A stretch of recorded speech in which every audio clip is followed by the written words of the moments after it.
Amém. Hoje começando então uma nova matéria, método de estudo bíblico indutivo. Obrigado. Vamos orar? Senhor Deus, nós te bendizemos, Pai, por estarmos na Tua presença mais uma vez, para podermos estudar a Tua palavra. Que o Senhor possa continuar nos abençoando, que esta matéria, Senhor, seja enriquecedora nas nossas vidas. Possamos aprender mais e mais de Ti, que possamos ser cada vez mais amantes da Tua palavra. Nos abençoe, traga clareza de compreensão, dê-nos, Senhor, uma mente sábia na Tua presença, para que possamos compreender as verdades reveladas através da Tua palavra. Nos abençoe em nome do Senhor Jesus. Amém e amém. Como eu prometi para vocês, hoje nós vamos começar a matéria Método de Estudo Bíblico Indutivo. Essa matéria, eu tenho uma notícia boa acerca dela. Primeiro que essa matéria, vocês são privilegiados, ok? Vocês são privilegiados. Só adquirir em português, a palavra é privilégio mesmo, não privilégio, viu? Vocês são privilegiados, porque só existe um seminário no Brasil que dá essa matéria, além do Nutri, que é de onde eu aprendi, o nosso seminário presbiteriano renovado de Anápolis, e também o aqui de Goiânia, né? O nosso seminário presbiteriano renovado. Essa matéria, ela é uma matéria, se você for pesquisar no Google, tentar achar alguma das coisas que você vai aprender aqui, não tem nada escrito. Essa matéria é nova, ela foi criada por um professor dos Estados Unidos, em Boca Raton, na Flórida, e é uma matéria enriquecedora, é uma matéria que eu julgo que foi uma das melhores que eu tive no seminário. Olha que eu tive 70 matérias, essa foi uma das melhores matérias que eu tive no seminário. É uma matéria que eu vou adiantar para vocês, não é fácil. Assim, não, vou lá e vou aprender, né? Vai ser facinho, é uma mamão com açúcar. Não, é uma matéria difícil, porém muito enriquecedora. É uma matéria que, se você dedicar, se você levar a sério, se você estudar, se você me perguntar, professor, não entendi, não compreendi, se você de fato estudar, por isso que a matéria chama método de estudo, e estudo requer tempo. Ninguém chega a algum lugar e fala assim, não, vou lá assistir uma aula de 1h30 por semana e vou ficar expert nessa matéria. Não é assim. Então, essa matéria requer atenção, tá certo? Requer estudo. Não mate aula. Uma aula que você perder, você vai ficar, como diz os adolescentes aí, boiando. Porque às vezes você perde um conteúdo, depois eu chegar lá, eu chego aqui, isso aqui é um incluso, isso é um contraste, isso é uma alternação. O professor está falando de quê mesmo? Então não perca a aula. Se perder, se for por causa de vida ou morte, espero que ninguém morra, né? Então assista depois no YouTube, no link que eu mandar. Então tem que acompanhar. Essa matéria, ela requer estudo mesmo. Mas é uma matéria, queridos, que vai te ensinar a ser um detetive da Bíblia. Vai ensinar você a nunca mais, se você aprender essa matéria, nunca mais você verá a Bíblia da mesma forma. Nunca mais você conseguirá apenas ler a Bíblia, mas você vai aprender a meditar nela. O dia que meu professor falou assim, olha, você vai conseguir ficar 8 horas meditando num versículo, eu falei assim, quê? 8 horas? Num versículo? Meditando? Você está brincando? Consegue, irmãos. Quando você aprende método de estudo bíblico indutivo, você consegue ficar não só 8, mas 16, 32 horas meditando e ainda não esgota. Você vai botar a cachola para funcionar. Você vai começar a ser detetive, perceber os detalhes do texto e observar que o texto tem muito mais para oferecer do que aquilo que dá superficialidade do texto. Quando é assim, a gente, o que esse texto quer dizer? Aí todo mundo enxerga o superficial. Aqui não, nessa matéria você vai aprender a olhar o que está no texto e aprofundar no texto. Essa matéria parte do pressuposto que tudo que está na Bíblia foi inspirado por Deus. Se tudo que está na Bíblia foi inspirado por Deus, cada detalhe também foi inspirado. Então, cada artigo, cada verbo, cada vírgula, cada ponto, tudo tem um significado, uma importância no texto. Cada repetição, tudo, nada foi colocado por acaso. Não, isso foi colocado, o escritor não tinha nada para escrever, escreveu. Não, essa matéria é parte desse pressuposto. E você aprendendo essa matéria, método de estudo dedutivo, você vai aprender a ser um investigador da palavra. Você vai ler a Bíblia e vai entender por que o salmista fala que bem-aventurado não é apenas aquele que lê a Bíblia. O Salmo 1, bem-aventurado é aquele que medita na lei do Senhor como? De dia e de noite. Então, irmãos, para aqueles que são pregadores, para aqueles que são amantes das Escrituras, para aqueles que gostam de estudar a Bíblia, essa matéria é tão libertadora. Preste atenção. Lá em casa eu tenho uma biblioteca de mais de 800 livros, além dos meus livros digitalizados. Livros digitais. Livros digitais eu tenho nem sei quantos lá. E comentários, dos mais diversos comentários. Depois que eu aprendi essa matéria, quando eu faço o caminho contrário, eu uso o método de estudo bíblico indutivo, analiso o texto, quando eu tenho um texto para trabalhar, aí de vez em quando eu vou lá no comentário para ver o que os comentaristas comentaram acerca desse texto. Depois que você estuda método, os comentários ficam rasos, ficam superficiais. Você fala assim, por que ele não argumentou isso? Por que ele não falou isso? Ele passou desapercebido esse detalhe do texto. Então, quando eu pego uma revista de escola bíblica dominical para dar aula hoje, às vezes essas revistas que tem por aí, né? Análise de Romanos, análise de Efésios, ou alguma coisa, análise dos Salmos, e eu fico olhando os comentários, não, mas é muito fraquinho. Essa é a sensação. Por quê? Você vai aprender a aprofundar. Você vai aprender a ter esse seu aguçamento mental, a entrar no texto, a tirar do texto mais do que o trivial, mais do que o comum. Como eu disse, não é fácil, é um caminho longo, porém prazeroso. Quem estava aqui, alguns estavam aqui, no nosso último aniversário da igreja, nosso segundo aniversário da igreja, quando o pastor Ivaildo pregou. O pastor Ivaildo foi meu professor de método. Eu até hoje sou apaixonado em ouvi-lo pregar. Se eu ouço falar, como é que ele tira esse texto? Ele tira todas as coisas, cada detalhe, cada coisa assim, ele caminha na Bíblia, você parece que ele está caminhando na casa dele, na sala da casa dele. Parece que os personagens da Bíblia se tornam íntimos dele, almoçam com ele, né? E tem a sensação, mas o que é isso? Ele é claro que o Ivaildo já tem mais de 30 anos que ele está estudando método.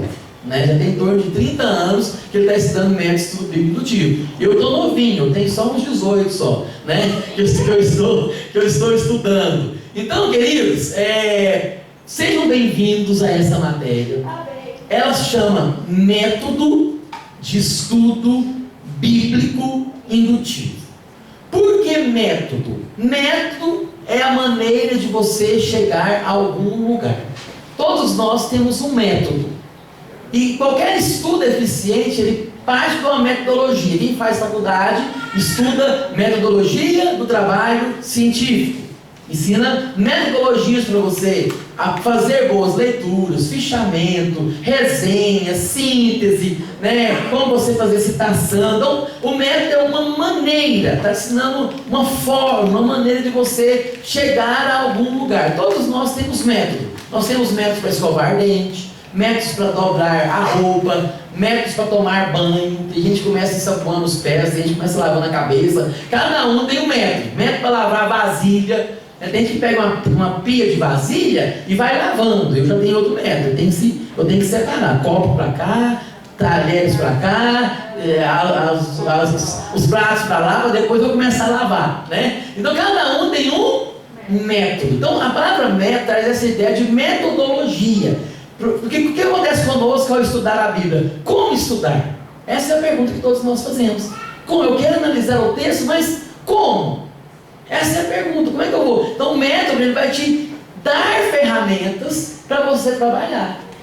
Então não adianta nada, você fala assim, ó, vai capinar um lote ali, mas não dá uma enxada, não dá uma foice, não dá nada. Aí você vai fazer um trabalho árduo. Mas te dando ferramentas, olha, o caminho é esse, começa por aqui, vai por aqui, essas são as formas de abordar o texto. Por isso que é método de estudo, porque requer estudo. Então requer meditação, requer de fato você aprofundar no texto. De bíblico, porque o nosso foco é a Bíblia. Então a gente vai aprender a estudar outros livros. Nosso foco é estudar a Bíblia e entender que a Bíblia é a palavra de Deus e que ela é uma literatura. E como literatura, ela tem classes gramaticais. Como literatura, ela tem figuras de linguagem. Como literatura, ela pode ser explorada também como literatura. Então, o foco será a Bíblia. Método de estudo bíblico indutivo. O que é indutivo? Por que é indutivo? Indutivo é diferente de dedutivo. O que é o dedutivo? O dedutivo é quando eu já tenho um pensamento, eu já tenho uma opinião formada e vou para o texto, apenas para o texto fundamentar aquilo que eu creio. Isso é método dedutivo. A maioria dos pregadores, a maioria das pessoas entra no texto dessa forma, já tem uma preconcepção, aí quer que a Bíblia prova aquilo que ela mesmo crê. Já o indutivo esquece tudo que você sabe sobre teologia, esquece tudo que você sabe sobre Bíblia, esquece todos os seus preconceitos, conceitos preconcebidos, e deixa o texto falar por si. Deixa o texto falar, deixa o texto ensinar. Então é indutivo porque é ele que vai me induzir. Está entendendo? É ele que vai falar comigo e não eu ditar o que eu quero que a Bíblia fale. Então é de lá para cá, é Deus falando comigo, é ele que vai me induzir, é ele que vai me direcionar. Por isso que é chamado de indutivo e não método de estudo bíblico dedutivo. Não é dedutivo, é indutivo. Gostaria que você abrisse a sua Bíblia em Atos. Eu gosto de começar por esse texto para dar um exemplo do que seria a abordagem de um texto no prisma ou no critério do método de estudo bíblico indutivo. Atos capítulo 1, verso 1.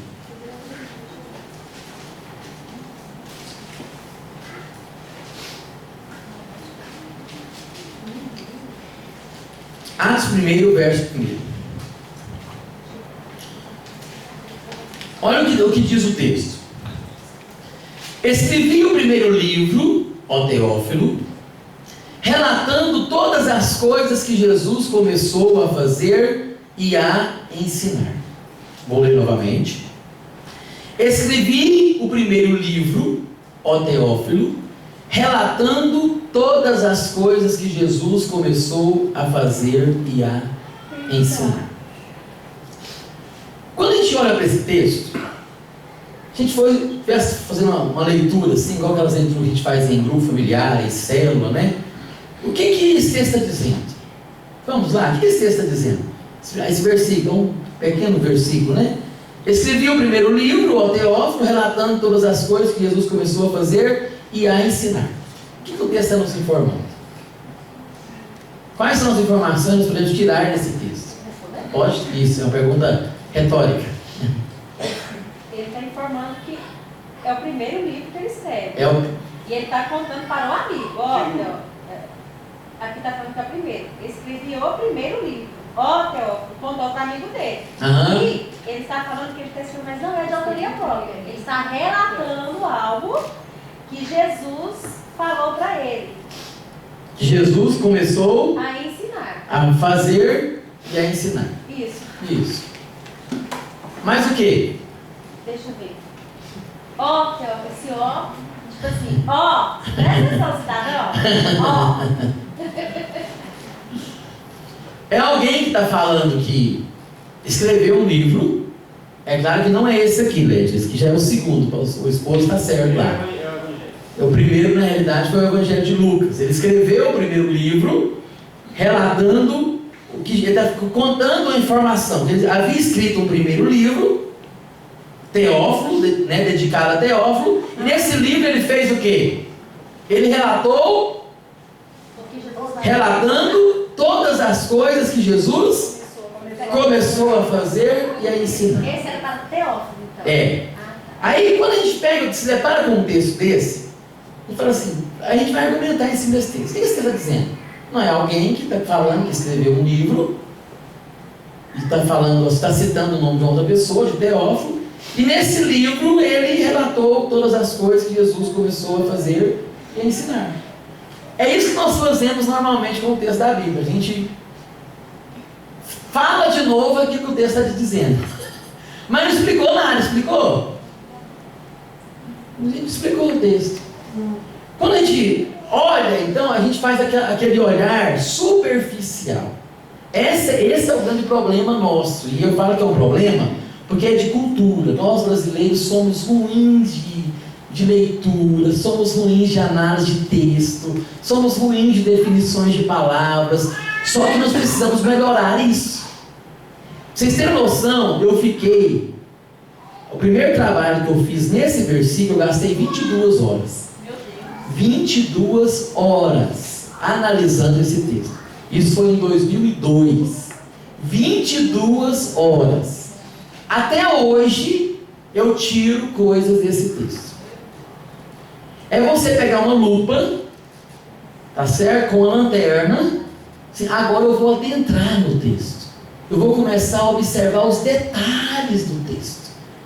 E eu, como investigador, igual o detetive mesmo, cada detalhe, um fio de cabelo, um farol ligado, um fogo aceso, uma chama desligada, mas porém quente, é um detalhe.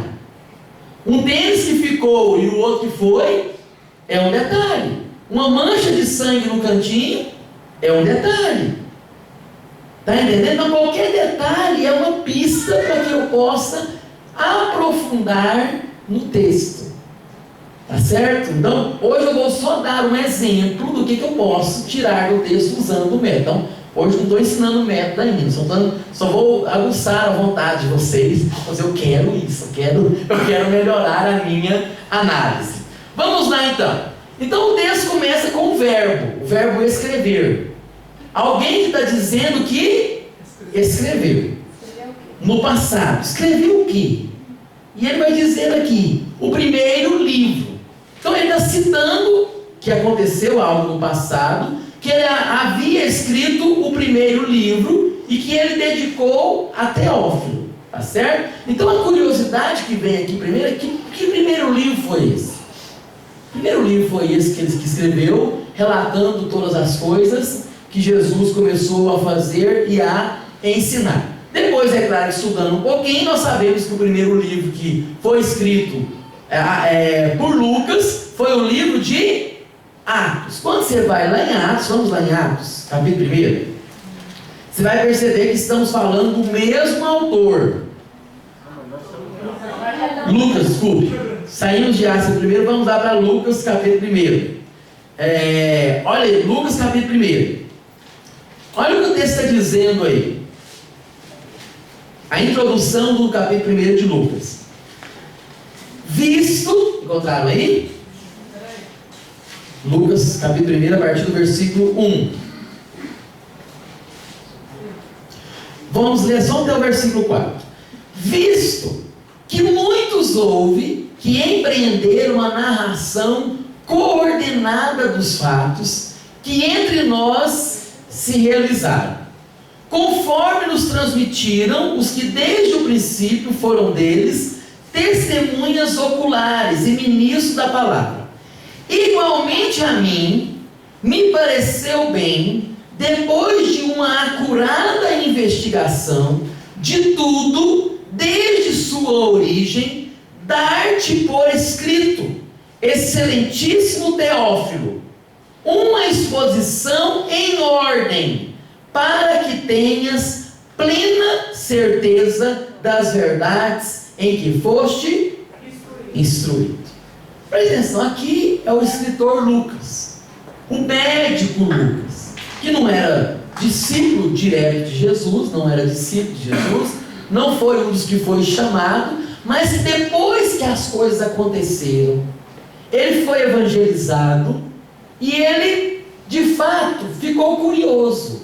Lucas era médico e era também historiador. E ele decidiu usar os seus recursos humanos, de conhecimento de história, de conhecimento de medicina, e fazer uma acurada investigação. Só daqui eu começo a tirar lições pessoais da vida de Lucas. Lucas, ele cita aqui que muitas pessoas empreenderam em narrar. Tanto é que nós temos quantos evangelhos? 4 evangelhos: Mateus, Marcos, Lucas e João. 4 evangelhos. E Lucas já sabia que existiam os outros evangelhos. E ele falou assim: olha, muitos já narraram. E além desses evangelhos, tiveram outros escritores que também narraram acerca do ministério de Jesus. É claro que não foram escritores sagrados, que se tornaram canonizados, que se tornaram sagrados. Mas aqui Lucas, então, ele percebeu que muitas pessoas investigaram acerca de Jesus, narraram. Mas a atitude que eu observo de Lucas aqui é a seguinte: cada pessoa teve a sua experiência com Deus. Eu quero ter a minha. Muitos investigaram, mas eu também quero investigar. Muitos estudaram, beleza, que bom, muito, mas eu quero estudar também. Eu quero ir atrás também, que é isso que ele fala aqui para Teófilo. Muitos outros que empreenderam a narração coordenada dos fatos, que entre nós realizaram, conforme nos transmitiram, os que desde o princípio foram deles testemunhas oculares, pessoas que viram, que assistiram tudo que aconteceu no ministério de Jesus, e foram ministros da palavra. O verso 3 vai dizer: igualmente a mim. Então assim, eu não quero ficar só com as experiências dos outros, eu quero ter a minha própria experiência. Eu quero investigar, eu quero conhecer mais sobre esse Jesus. Então é o que vai dizer no verso 3: igualmente a mim me pareceu bem. E o trabalho que ele faz de estudo acerca de Jesus não foi um trabalho pelas coxas. Não foi um trabalho assim: ah não, eu vou sair aí fazer uma série de reportagens de uma semana para a Rede Globo sobre a vida de Jesus. Não. O texto vai dizer aqui que ele fez uma acurada investigação. O que é isso, queridos? Uma acurada investigação. Ele soube, por exemplo, que Jesus tinha tido uma mãe chamada Maria, e que essa mulher tinha recebido uma visita do anjo, e que essa mulher engravidou do menino Deus, do menino Jesus. Ele soube disso. Onde é que mora essa mulher? Ela está viva ainda? Ela mora onde? Ela está em Nazaré? Onde é que ela está? Pegou o endereço dela, perguntou a alguns, não fiquei sabendo que ela está em tal lugar. Chegou lá, bom dia, dona Maria, como é que vai a senhora? Eu sou o Lucas, eu sou o discípulo do seu filho, Jesus. Eu fiquei sabendo que a senhora que foi agraciada por Deus para gerar essa criança. Vamos conversar, só tem um tempinho? Vamos conversar um pouco? Como é que foi essa gestação? Conta para mim. Foi isso que ele fez, queridos. Depois de uma acurada investigação. Maria, conta, como é que foi a história? O anjo apareceu para a senhora? Apareceu. O anjo apareceu para mim, falou isso. E ele foi escrevendo. Tudo que ela narrava. Gastou, quem sabe, ali uma tarde, um dia na casa de Maria. Ah não, fiquei sabendo que João foi o discípulo amado. Vamos lá sentar com João. João, você foi discípulo de Jesus? Como é que você conheceu Jesus? Como é que ele te chamou? Quando é que foi? Quais foram os milagres que você assistiu? E ele disse: ah, teve um cego chamado Bartimeu que foi curado. Vamos lá atrás desse Bartimeu. Bartimeu, conta, como é que foi essa história? Você era cego, você vivia ali em Jericó, pedindo e tal. E ele foi. Ele fez uma acurada investigação. Juntou tudo, marcou data. Que ano aconteceu isso? Que forma? Foi em qual mês e tal. Aí depois que ele tinha todo o material, reuniu todo, escreveu um livro todinho de forma coordenada. Quer estudar a vida de Jesus cronologicamente? Não estude Mateus, não estude Marcos e não estude João. Quer estudar a vida de Jesus cronologicamente, coordenadamente, o que aconteceu primeiro, o que aconteceu depois? Estude Lucas. Isso nós devemos a Lucas. Lá em Mateus seria uma coisa que aconteceu lá atrás, depois aconteceu, não está tão organizado. Está mais por épocas, por ministério, né? Não está tão organizado igual Lucas, não. Lucas está coordenado, é uma narrativa coordenada dos fatos depois de uma acurada investigação. E ele investigou só algumas coisas? Ele se envolveu totalmente nesse ministério. Não foi um envolvimento parcial, ele se envolveu de forma integral. E ele fez, onde ele tinha uma pista de alguém que andou com Jesus, de alguém que recebeu o milagre de Jesus, de alguém que participou do ministério de Jesus, ele ia atrás, estivesse vivo, ele fazia sentar e vem cá e me conta. Né? Ele fez uma acurada investigação de tudo. E desde quando? Desde a origem, ou seja, desde lá de Maria, desde a concepção, desde a origem. Aí o que ele fez? Ele deu por escrito, ele entregou, ele abençoou a vida de alguém com esse trabalho. E esse homem é chamado de Teófilo. Nós não temos muitas informações acerca de Teófilo. A palavra Teófilo, no grego teó e filós, é a junção de duas palavras gregas. Theo, Deus, filos, amigo. Então, literalmente significa amigo de Deus. Mas como os nomes hebraicos e os nomes gregos, todos eles têm significados, diz muita coisa, mas não diz muita coisa, no sentido de saber quem que era essa pessoa. Alguns estudiosos informam que ele era uma pessoa que estava sendo discipulada também para Cristo, e Lucas fez esse trabalho para dizer, olha, esse caminho que você está andando, continue nele, porque é verdade. Eu quero te dar um trabalho aqui pronto, um livro totalmente escrito acerca daquilo que nós aprendemos acerca de Cristo. Então, ou era um amigo pessoal de Lucas, alguns comentaristas falam, alguns estudiosos, ou era alguém que era bem quisto na sociedade, que tinha uma relevância na sociedade, alguém de um poder aquisitivo muito alto, que talvez até ajudou financeiramente no ministério de Lucas, mas ele que recebeu ali então o evangelho de Lucas. E é claro que Lucas não tinha, ele mesmo pessoalmente, não tinha nem noção que o seu livro se tornaria tão relevante ao ponto de se tornar um dos livros do cânone sagrado, que faz parte da Bíblia, né? Então Lucas, ele presenteou a Teófilo, mas se tornou um dos evangelhos. A igreja primitiva considerou este livro como um livro inspirado por Deus. Então ele deu a Teófilo uma exposição em ordem, a ideia coordenada, para que tenhas plena certeza das verdades em que foste.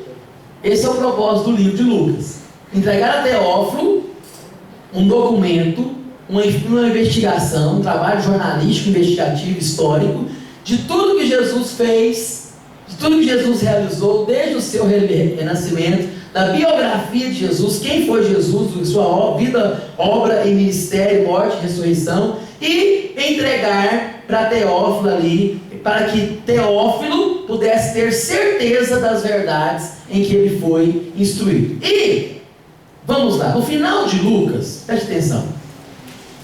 Então, esse foi o primeiro livro que ele escreveu. O final de Lucas, que é Lucas 24, nós temos aí, no capítulo 24, nós temos a ressurreição de Jesus, temos aquele episódio dos discípulos no caminho de Emaús, tá certo? Jesus depois ele aparece aos discípulos, depois de ressurreto, explicando as escrituras, e assim nos últimos versículos, a partir do versículo 50, Jesus é assunto aos céus. Aí o que acontece? O livro de Lucas é um livro, literariamente, acabado, terminado. É um livro que tem começo, meio e fim. Jesus veio, ele teve o seu ministério, ele proclamou a sua palavra, ele veio para cumprir o seu propósito, ele morreu na cruz do Calvário, mas ele não ficou na morte, a morte não deteve, ele venceu a morte, ele ressuscitou de entre os mortos, ele prometeu que viria para buscar a sua igreja, mas ele foi para o céu, ele foi assunto aos céus, aí nos últimos versículos, verso 50. Então os levou para Betânia e erguendo as mãos os abençoou, e aconteceu que enquanto os abençoava, ia se retirando deles, sendo elevado para o céu. Enquanto eles adorando, voltaram para Jerusalém, todos de grande júbilo, e estavam sempre no templo louvando a Deus. Pronto. Chegou aqui e concluiu a história. Se eu tivesse só Lucas, eu já tinha a biografia de Jesus acabado, eu conheceria o ministério de Jesus, o que ele fez, o que ele ensinou, e ele foi para o céu e o povo continuou glorificando a Deus, e esse foi o resumo da história da igreja primitiva. Ele terminou o seu trabalho, ele finalizou. E ele finalizou quando? Quando Jesus foi glorificado, quando Jesus foi assunto aos céus.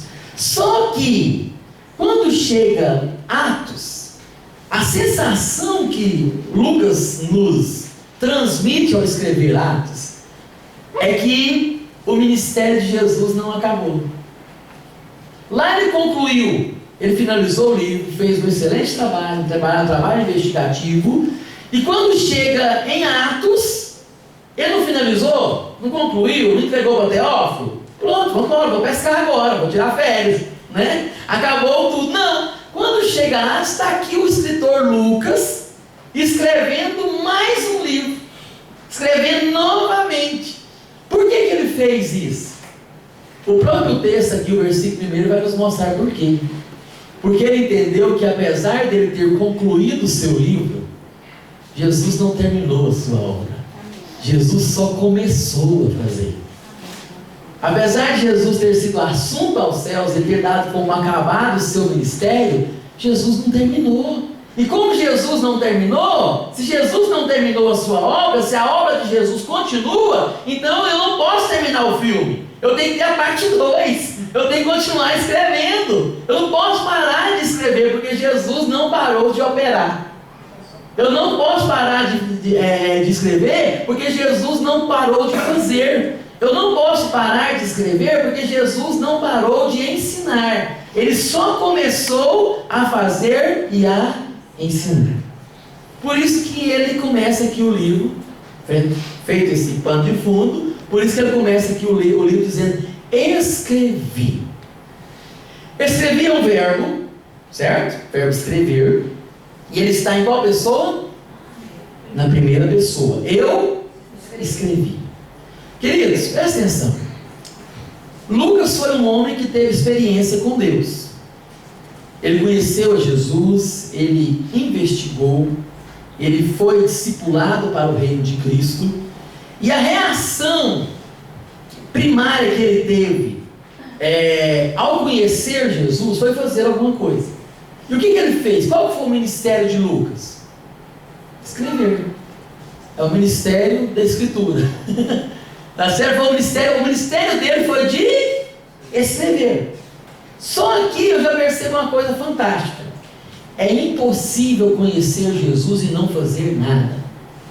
Quem conhece Jesus gera algum verbo na vida dessa pessoa. Se tem um encontro com Jesus, tem que causar algum verbo. Alguns escrevem, outros evangelizam, outros proclamam, outros discipulam, outros adoram, outros louvam, outros servem. Mas quem encontra com Jesus gera um verbo na sua vida. E o verbo que gerou na vida de Lucas foi o verbo escrever.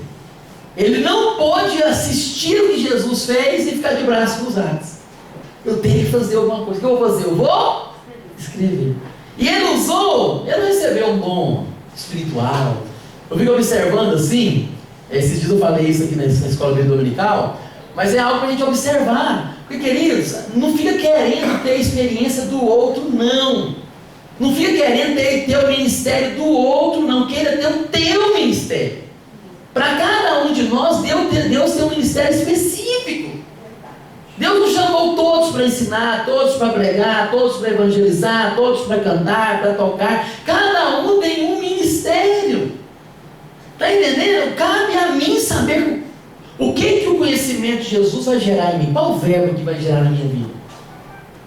Como é que eu vou dedicar a minha vida? Lucas dedicou a sua vida escrevendo.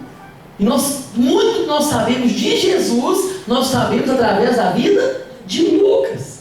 Muito que nós sabemos da vida da igreja primitiva, como é que foi a igreja primitiva, como é que o evangelho se expandiu nos primeiros anos, nós sabemos não por João, o discípulo amado, nós sabemos não por Pedro, O líder do colégio apostólico, sabendo através de Lucas que nem discípulo, nem apóstolo era apenas discípulo sentido se tornou o seguidor de Jesus. Nem título ele tinha. Lucas, apóstolo do Senhor Jesus, não. João era apóstolo, mas Lucas não. Lucas veio depois. E aí ele fica chorando, não, eu não fui discípulo, não, eu não fui, mas eu vou escrever um negócio. Vou fazer algo para o reino de Deus. Está entendendo? E ele escreveu, ele teve a sua própria experiência com Deus, ele teve o seu próprio ministério. Muitos fizeram, problema deles, Deus nos abençoe, mas eu quero ter o meu ministério, eu quero fazer algo. O que eu vou fazer? Eu vou escrever. E algo que eu acho fantástico comparar, porque Lucas, você não vê Lucas profetizando, você não vê Lucas recebendo visão, você não vê Lucas, Lucas, se ele fosse membro de alguma igreja hoje, ele seria da igreja batista tradicional ou da presbiteriana do Brasil. Lucas não era dos nossos pentecostais, não, né? Esse negócio de falar em línguas, de ver anjos, ele não tinha muito esse negócio, não. Ele era uma pessoa mais natural, uma pessoa mais comum. E eu fico observando, queridos, a revelação que Deus deu para João e aquilo que Lucas fez. João escreveu o Evangelho, mas escreveu as cartas, né? As três epístolas lá no final do Novo Testamento, 1ª, 2ª, 3ª de João, e escreveu também o Apocalipse. Apocalipse é totalmente pentecostal. É visão, é sonhos, é labareda de fogo, é anjo, é vento, é fogo, é um negócio assim, o negócio é turbinado, irmão.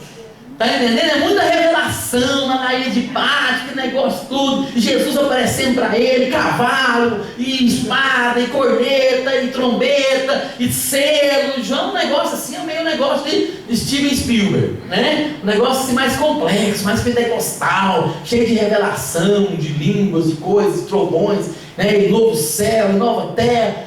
Lucas não. A gente não vê isso na vida de Lucas. Não vê o anjo aparecendo para ele. Mas eu pergunto para vocês, qual que é mais importante para a Bíblia? Lucas ou João? Ambos. Está entendendo? Que Deus é o Deus que age na naturalidade e é o Deus que age na sobrenaturalidade.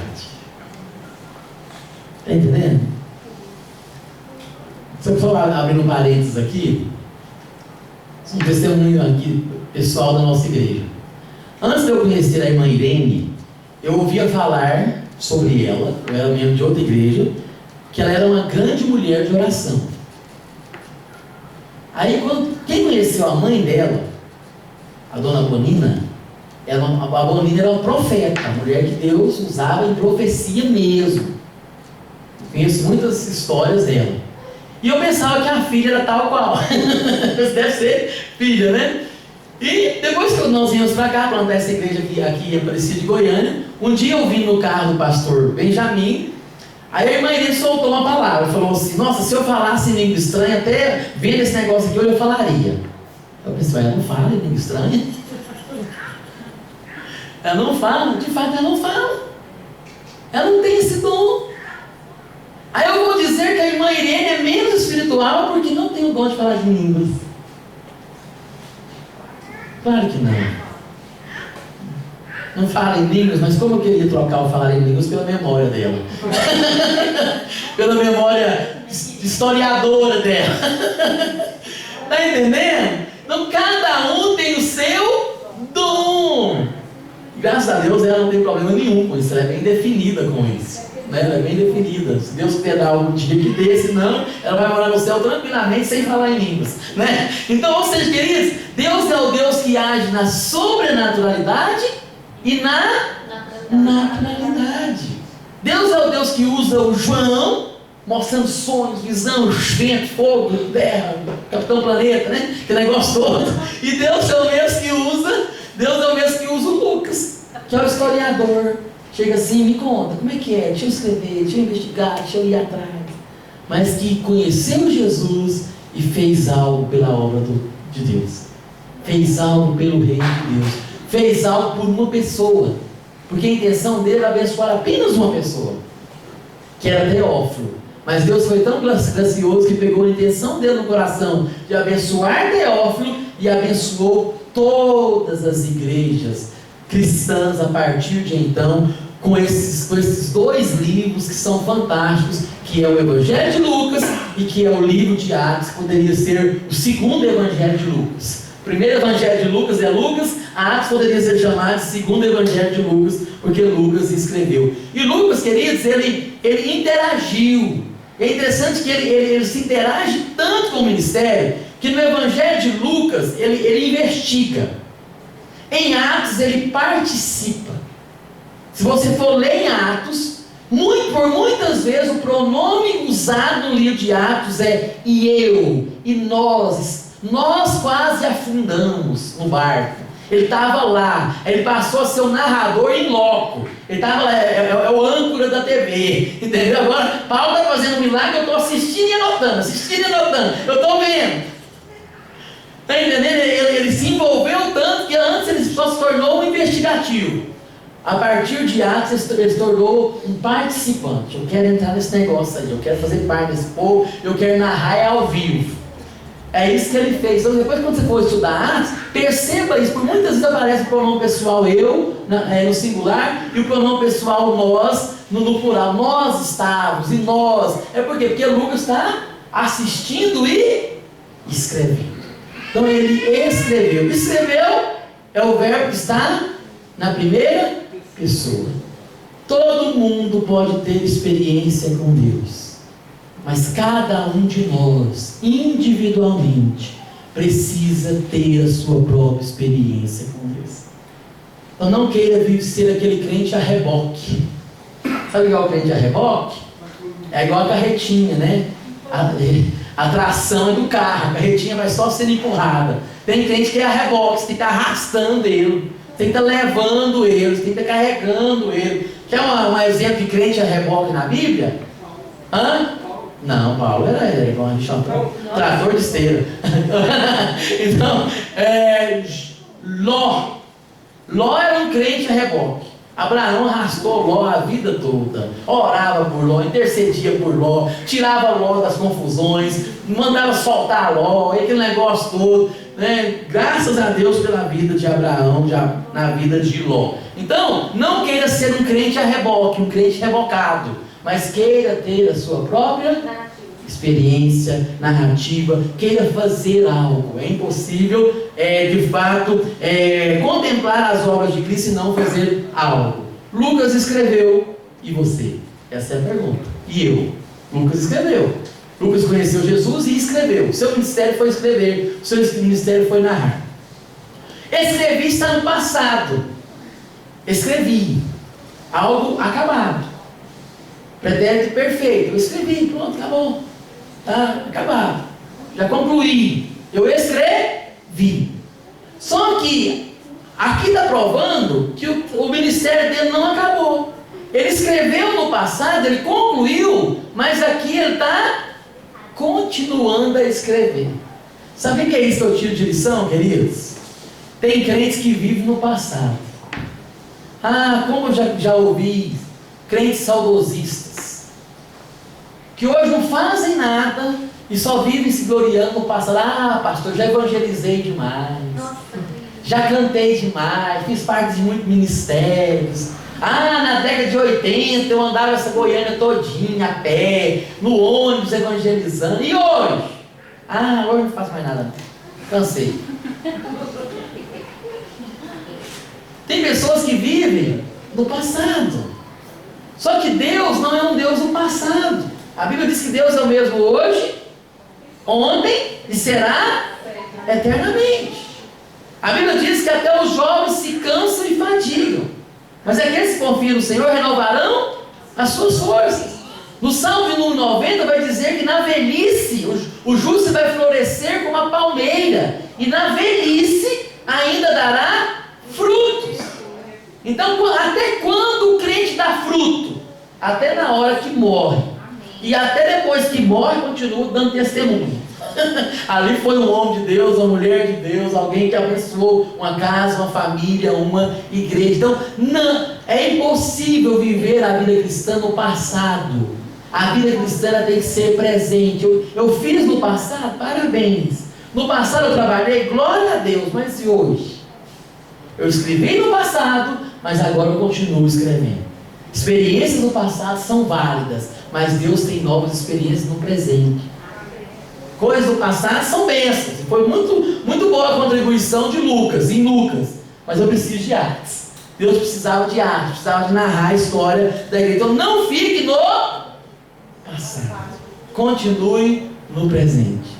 Se eu fosse dar um título para esse versículo aqui, eu daria o seguinte título: Deus fez e faz, através de pessoas que fizeram e fazem.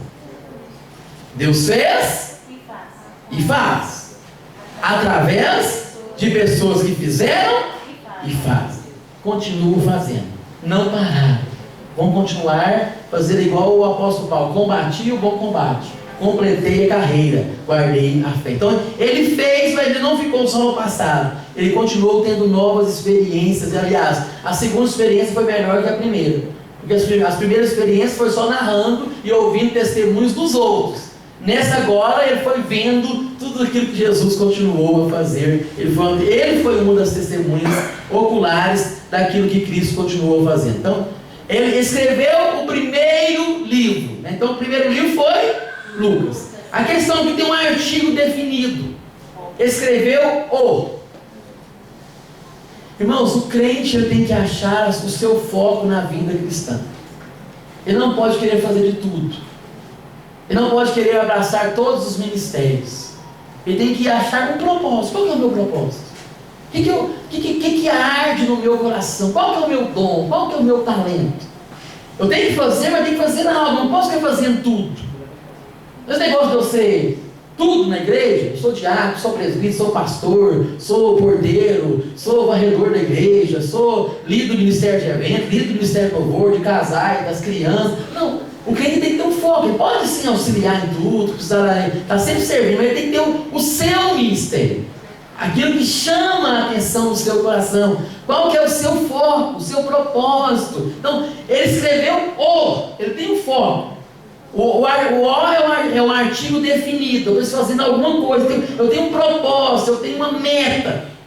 E cada um de nós precisa ter um foco. Ele escreveu o primeiro livro. Tem pessoas que o ministério dele é ensinar, como é o meu, por exemplo. Amo ensinar. É o meu ministério. Quero dedicar a minha vida toda ao ensino. É o meu foco. Enquanto eu tiver fôlego de vida, eu vou ensinar. Faço outras coisas? Faço. Mas o meu foco principal é ensinar. Tem pessoas que têm um ministério de adoração, de louvor. Nunca vai ser um pregador, nunca vai ser um pastor. É ministro de louvor. E não faz bem feito aquilo que faz. É aquilo que arde. Tem pessoas que são professoras de criança e amam a vida toda, passa a vida toda ensinando. Certa feita eu cheguei numa irmã do maternal da nossa igreja e disse: irmã, nós estamos precisando de professor lá dos juniores. A senhora não quer pegar? Não, assim, pastor, não quero. Eu amo as criancinhas, eu gosto do maternal. Deixa eu quieto, é o meu ministério. Glória a Deus, fica aí. Está entendendo? Ou seja, a questão de ter foco. Cada um de nós precisa ter um foco no reino de Deus. Não queira fazer de tudo.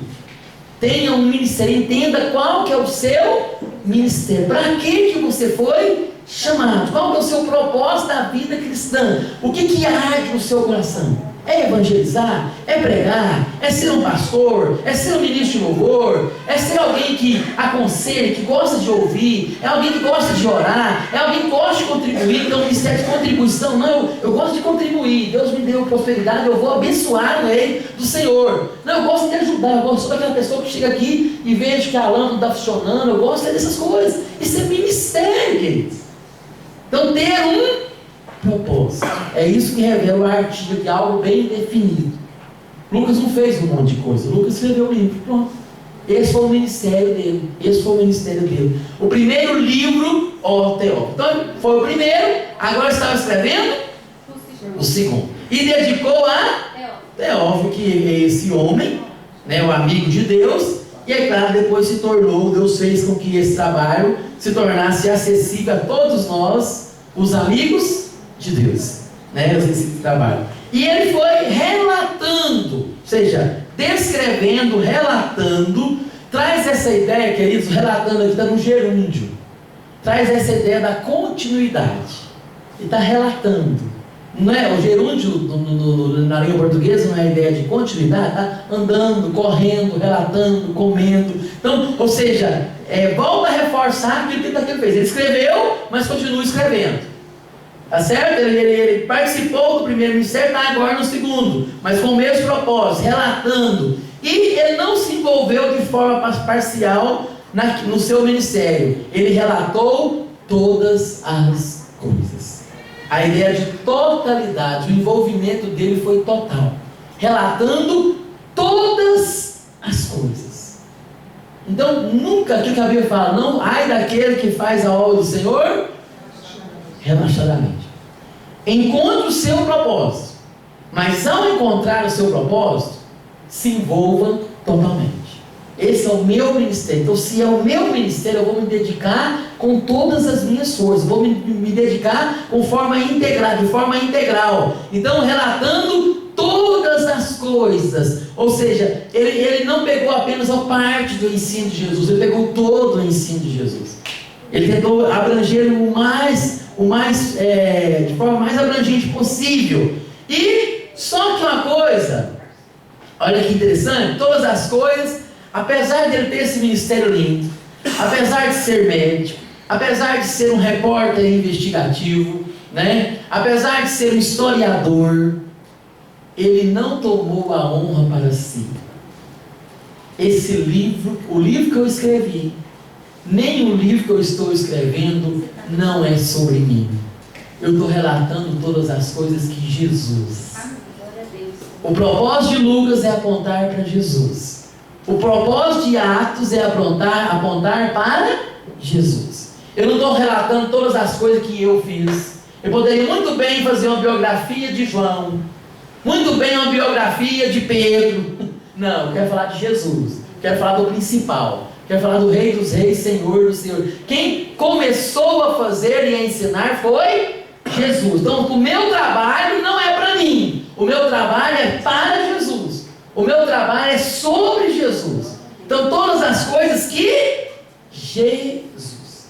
Ou seja, o nosso ministério, sobretudo, deve glorificar a Jesus. Se eu louvo, é para Jesus.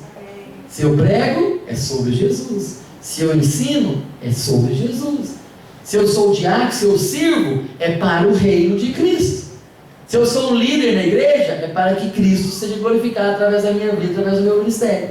Então tudo tem que ser para Ele. Então ele não se auto-exaltou, ele apontou, relatando todas as coisas que Jesus, o foco de todo o ministério tem que ser Jesus. Não existe outro foco. O foco é Jesus. Então todas as coisas que Jesus. Aí ele colocou aqui outro verbo no passado, mas com a ideia de continuidade.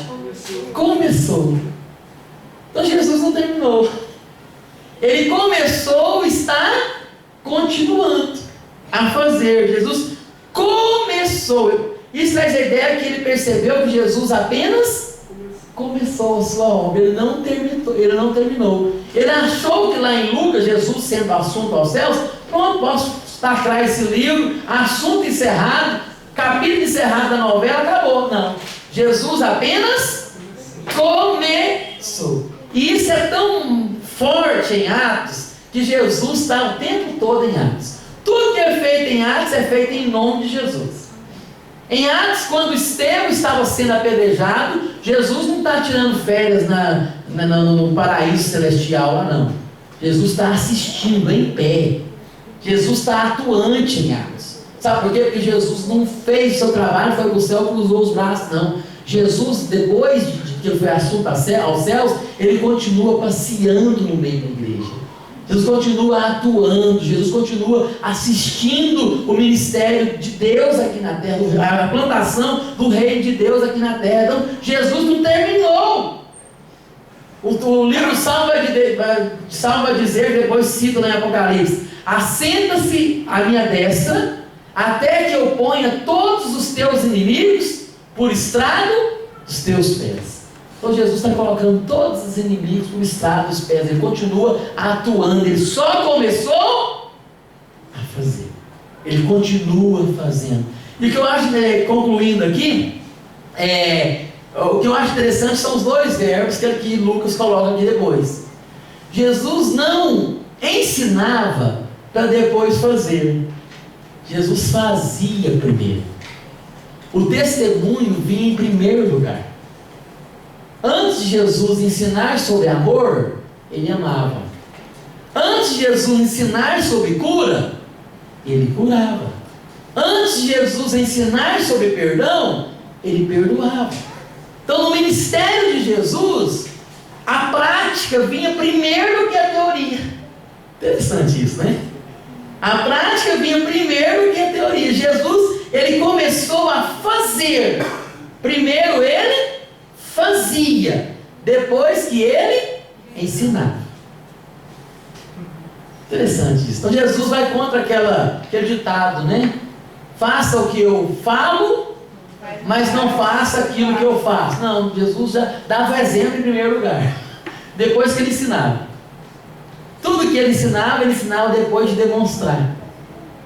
Se você for olhar no ministério de Jesus, de fato era isso.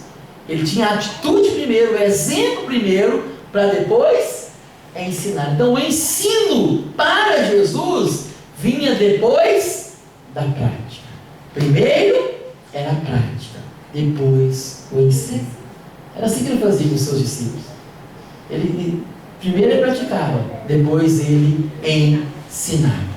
E ele só começou a fazer e a ensinar. Então a ideia de fazer, ação e teoria. Teoria sempre deve estar associada à prática. Prática tem que ter teoria.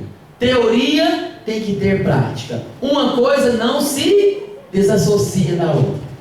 Então sempre, havendo prática, tem que haver também ensinamento. Havendo ensinamento, tem que haver também prática. Então Jesus trabalhava as duas coisas. Jesus fazia a prática e ensinava teoria. As duas coisas têm que se ajuntar, se agasalhar. Amém? Está vendo aí? Tanto de coisa para tirar de um texto. Mas como é que eu tirei isso, pastor? Como é? Aí como é que o pastor tirou isso? Foram as 22 horas de estudo, meditando, investigando, cavucando, pensando, como diz o povo do interior, matutando. Mas pensando no texto, deixando o texto falar. Eu falei alguma coisa que não está no texto? Só usei coisas do texto. Então, eu trouxe esse exemplo para vocês, queridos, porque é um texto relativamente bobo, né? Texto simples, não é um texto simples? A introdução de um livro, você viu o primeiro livro, o Teófilo, relatando todas as coisas que Jesus começou a fazer e a ensinar. Muitos passam por esse texto assim, não tem muita coisa aqui. Mas aqui dá estudo, né? Um monte de pregação. Vou tirar muitas. E olha que eu trouxe para vocês aqui só o supra-sumo, né? Só o resumo do resultado de todas as minhas pesquisas. Então, queridos, a ideia dessa matéria é exatamente dar ferramentas para isso. Você começar a ver mais do que o trivial, mais do que o normal, mais do que o natural. Começar a observar detalhes. Viu tanto que detalhe é importante? É um verbo é ação, né? É um artigo. Então, talvez você não tenha tanto conhecimento assim de língua portuguesa, mas o conhecimento que você tem, você vai começar a observar. Porque a pessoa consegue diferenciar um plural do singular. Por que está no plural e não no singular? Por que esse texto está escrito assim? Né? A forma. Então, isso se dá mediante estudo, mediante pesquisa. E essa matéria, de fato, vai te despertar isso. Despertar isso. Eu costumo dizer que você, depois que estuda método, você se torna, de fato, uma pessoa amante das escrituras e que você não vai conformar com a superficialidade. Você vai querer saber mais. Tem algum detalhe aí. Eu vou dar alguns exemplos para vocês e depois começar a passar algumas ferramentas para que vocês possam, de fato, fazer isso que eu faço. Então, às vezes, vocês ouvem o pastor Wilson Júnior vindo aqui dar estudos, não, bom que tirou isso. Agora vocês descobriram o meu segredo. Método de estudo bíblico indutivo. Método de estudo bíblico indutivo. Depois que eu aprendi método, irmãos, todas as minhas mensagens, os argumentos são tirados do método. Mas vale a pena. Então, esse é o nosso propósito nessa matéria. Por isso, não perca nenhuma aula. Você vai aprender sobre como analisar o texto, como perceber os detalhes no texto, sabe, estudar as estruturas, coisas que não tem em Google, não tem livro nenhum escrito, você vai aprender só aqui. Entender o que é uma repetição, o que é um contraste, o que é uma comparação, o que é uma instrumentação, que é uma afirmação de propósito, o que é uma interrogação, o que é um quiasma, o que é um incluso. Nossa, parece que o pastor está falando grego. Mas essas palavras aqui vai fazer parte depois do cotidiano de vocês. Nossa, aqui tem uma repetição, aqui tem uma afirmação de propósito. Olha essa comparação, qual é a importância dessa comparação? Tá certo? São estruturas que vão nos ajudar, como se fossem ferramentas mesmo. Vou te ensinar a usar o martelo, né, a chave de fenda, a chave Phillips, né, o macaco. Vamos trabalhar. Então vai dar um up na nossa investigação através dessa matéria. Amém? Vou orar e depois abrir para perguntas sobre essa aula. Senhor, te bendizemos, ó Pai, por essa noite na Tua presença. Que essa matéria seja uma bênção nas nossas vidas. Que possamos, ó Pai, ser cada vez mais amantes da Tua palavra. Que possamos aprender a não ficar, Senhor, na superficialidade, mas a entendermos os mistérios revelados na Tua palavra. Cremos que a Bíblia é totalmente a Tua palavra. Cada detalhe, cada i, cada tio, cada vírgula, tudo foi inspirado pelo Senhor e está narrado com um propósito específico. Nos ensine, Senhor, a não sermos preguiçosos, mas sermos amantes e estudiosos da Tua palavra. Que possamos deixar de ser apenas leitores da Bíblia. Em nenhum lugar da Tua palavra diz, leia a Bíblia, mas a Tua palavra nos ensina a meditar nas Escrituras. E, de fato, essa matéria nos oferece, Senhor, essa oportunidade de deixarmos de ser leitores da Bíblia e passarmos a sermos meditadores das Escrituras Sagradas. Nos capacita para isso, nos dê sabedoria, em nome do Senhor Jesus. Amém.